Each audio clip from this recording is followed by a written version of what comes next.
It like spooked me. It was so loud. I've never heard anything like that in my life.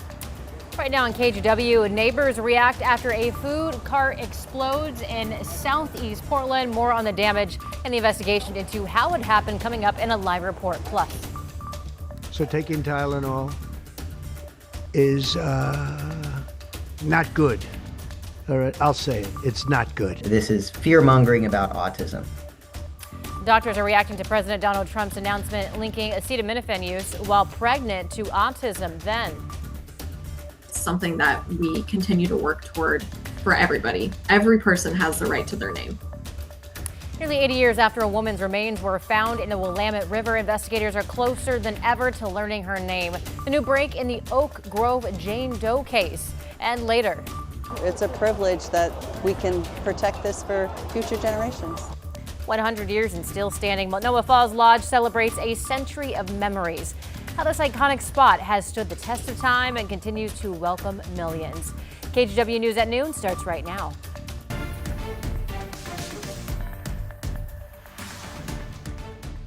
Thank you for joining us this afternoon. I'm China Green. We start with breaking news. A jury has reached a verdict in the case of Ryan Wesley Routh.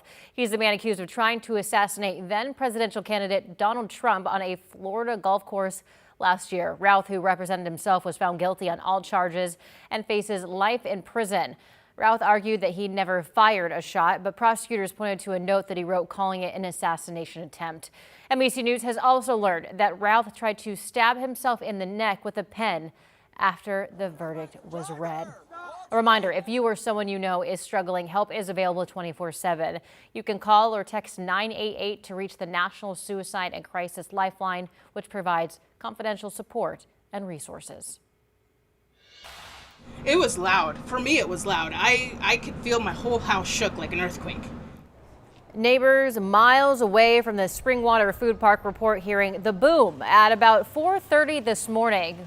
Fire investigators say a propane leak led to the explosion at the food cart pod on Southwest 82nd and Hardy.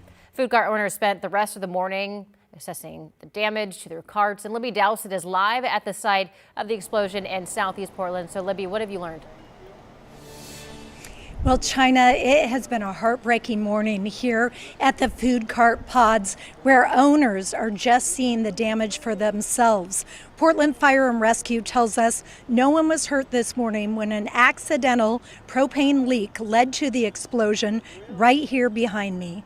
Fire investigators confirmed a propane fuel canister trapped gas on the inside of a food cart, and that gas reached an ignition source and caused the cart to explode into flames.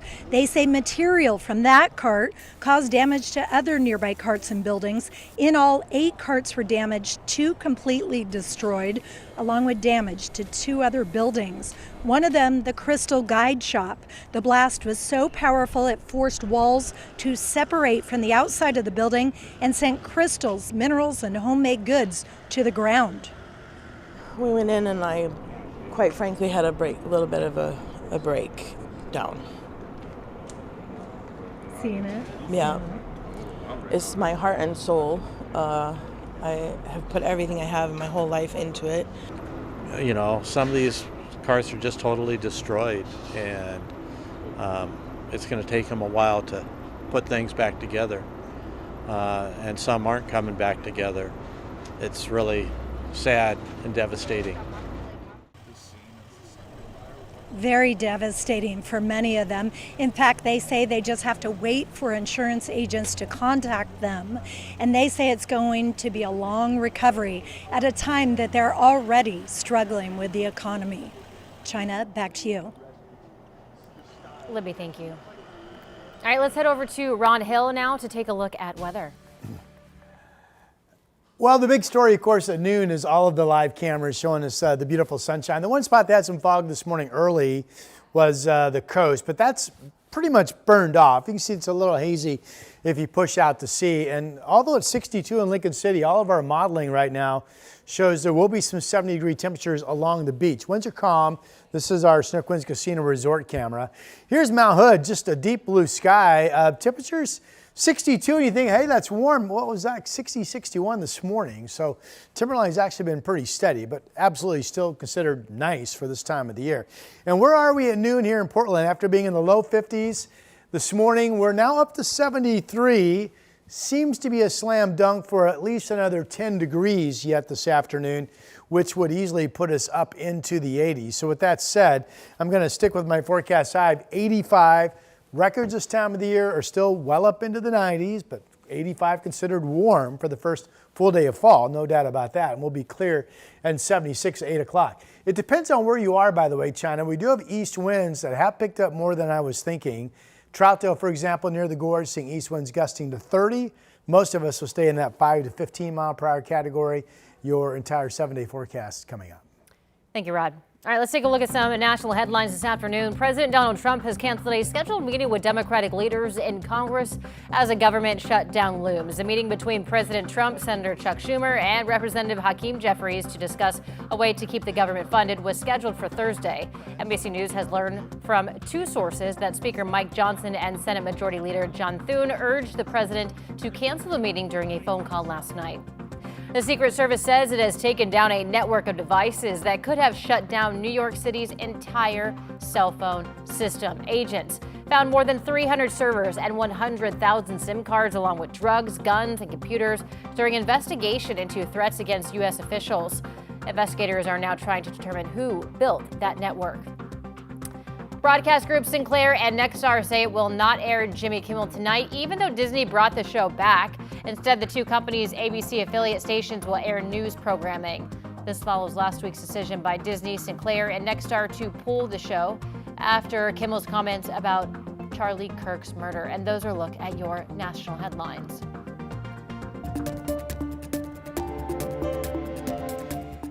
This afternoon, we're taking a closer look at studies being done to determine if there's a link between Tylenol and intellectual disabilities, autism, or ADHD. This comes after President Trump announced the FDA would work to add new labels to acetaminophen, more commonly known as Tylenol, to warn that the use of drug by pregnant women could be tied to autism in their babies.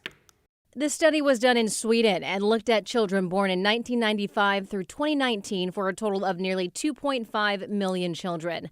In the study, they controlled for many factors, including the mother's pre-existing conditions, including migraines, rheumatoid arthritis, chronic pain, and infection 1 year before pregnancy through delivery. This was also a prospective study, meaning they asked moms at their first appointment and every appointment until delivery if they had taken any Tylenol. This avoids possible recall biases, meaning asking those with a diagnosis if they remember if they took medication while they were pregnant. What they have found initially is a 0.0% higher risk of autism until they controlled for siblings.